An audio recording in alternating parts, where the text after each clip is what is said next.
নমস্কাৰ বন্ধুসকল, আপোনালোক আটাইকে ড্ৰপ ইন টিপছলৈ স্বাগতম জনাইছোঁ। আজিৰ ভিডিঅ'ত আমি আলোচনা কৰিম অসম চৰকাৰ আৰু কেন্দ্ৰীয় চৰকাৰে আমাৰ দেশৰ বিশেষভাৱে সক্ষম ব্যক্তিসকলৰ বাবে পৰিচালিত কৰা বিকলাংগ পেঞ্চন আঁচনিখন সম্পৰ্কে। আজিৰ ভিডিঅ'ত আমি এই আঁচনিখন ক'ত কেনেকৈ আবেদন কৰিব পাৰি, এই আঁচনিখনৰ বাবে আবেদন কৰাৰ বাবে কি কি প্ৰয়োজনীয় ডকুমেণ্টছ পাতিৰ প্ৰয়োজন, এই আঁচনিখনত কিমান টকাকৈ ধন প্ৰতি মাহে চৰকাৰে হিতাধিকাৰীসকলক প্ৰদান কৰে, এই সকলোখিনি কথা আজিৰ ভিডিঅ'টোত সন্নিৱিষ্ট কৰা হৈছে।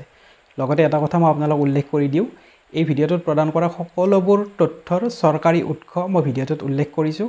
আপোনালোকৰ প্ৰয়োজন অনুভৱ হ'লে আপোনালোকে নিৰ্দিষ্ট উৎসসমূহৰ পৰা আৰু অধিক তথ্য আপোনালোকে জানিব পাৰিব। তো আশা কৰোঁ ভিডিঅ'টো স্কিপ নকৰাকৈ আপোনালোকে শেষলৈকে চাব। যদি ভিডিঅ'টো আপোনালোকৰ বাবে উপকাৰী যেন লাগে তেনেহ'লে ভিডিঅ'টো লাইক কৰিব, শ্বেয়াৰ কৰিব আৰু অনুগ্ৰহ কৰি আমাৰ চেনেলটো ছাবস্ক্ৰাইব কৰি ৰাখিব। তেন্তে বলক দেৰি নকৰি আৰম্ভ কৰোঁ আজিৰ এই ইম্পৰ্টেণ্ট ভিডিঅ'টো। প্ৰথমে আমি জানি লোৱা হওক বিকলাংগ পেঞ্চন আঁচনিখননো কি। অসম চৰকাৰে দৃষ্টিশক্তিহীন, বাকশক্তিহীন বা অন্য যিকোনো ধৰণৰ বিশেষভাৱে সক্ষম ব্যক্তিসকলৰ বাবে এই আঁচনিখন আৰম্ভ কৰিছিল।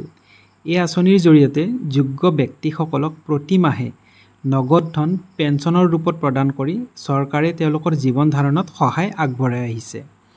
এই আঁচনিখন chief minister disabled pension scheme আৰু নেশ্যনেল ছ'চিয়েল এছিষ্টেন্স প্ৰগ্ৰাম অৰ্থাৎ NSAPৰ দ্বাৰা পৰিচালিত। এতিয়া জানি লোৱা হওক অসম চৰকাৰে কোনসকল ব্যক্তিক বিকলাংগ পেঞ্চন আঁচনি প্ৰদান কৰে। এই আঁচনি পাবলগীয়া হ'লে এগৰাকী ব্যক্তি প্ৰথম অসমৰ স্থায়ী বাসিন্দা হ'ব লাগিব। তেওঁৰ বয়স 18 বছৰৰ ওপৰত হ'ব লাগিব। তেওঁৰ ওচৰত SDO, ডেপুটি কমিশনাৰ বা চিফ মেডিকেল অফিচাৰে প্ৰদান কৰা 80%তকৈ অধিক ডিচেবিলিটি চাৰ্টিফিকেট থাকিব লাগিব। যদি বৃদ্ধ পেঞ্চন বা বিধৱা পেঞ্চন পোৱা ব্যক্তি হয় তেনেহ'লে এই আঁচনিত আবেদন কৰিব নোৱাৰিব। আবেদনকাৰীৰ পৰিয়ালৰ আয় সীমিত হ'ব লাগিব, অৰ্থাৎ BPL কেটেগৰী হ'ব লাগিব বা অৰুণোদয় বেনিফিচিয়াৰী হ'লে এই আঁচনিত অগ্ৰাধিকাৰ প্ৰদান কৰা হয়।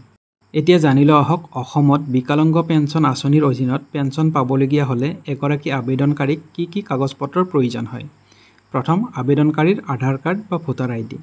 2 নম্বৰ, স্থায়ী বাসিন্দাৰ প্ৰমাণপত্ৰ অৰ্থাৎ ডমিচিয়েল চাৰ্টিফিকেট, ডিচেবিলিটি চাৰ্টিফিকেট 80% বা তাৰ ওপৰত, এক্টিভ বেংক একাউণ্ট আৰু পাছবুক, পাছপোৰ্ট চাইজৰ ফটো, ফেমিলি ইনকাম চাৰ্টিফিকেট আৰু মোবাইল নম্বৰ।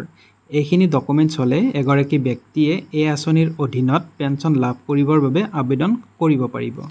এতিয়া জানি লোৱা হওক বিকলাংগ পেঞ্চন আঁচনিৰ বাবে অসমত কিদৰে আবেদন কৰিব পাৰি।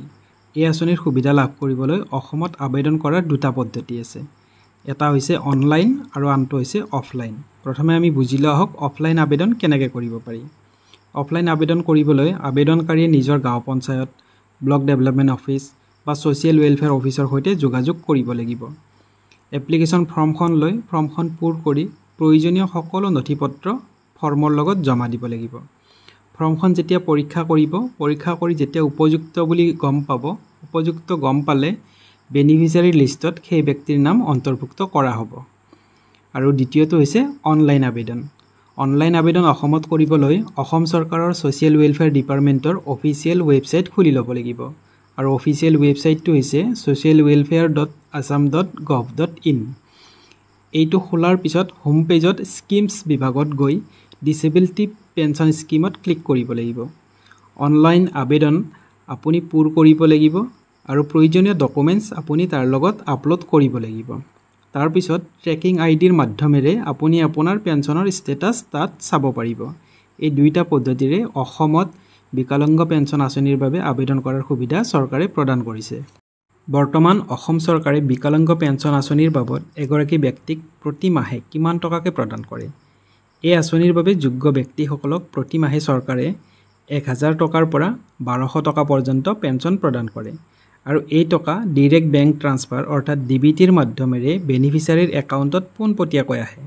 এই ভিডিঅ'টোত প্ৰদান কৰা সকলোখিনি তথ্য ছ'চিয়েল ৱেলফেয়াৰ ডিপাৰ্টমেণ্টৰ অফিচিয়েল ৱেবছাইট socialwelfare.assam.gov.in পৰা লোৱা হৈছে।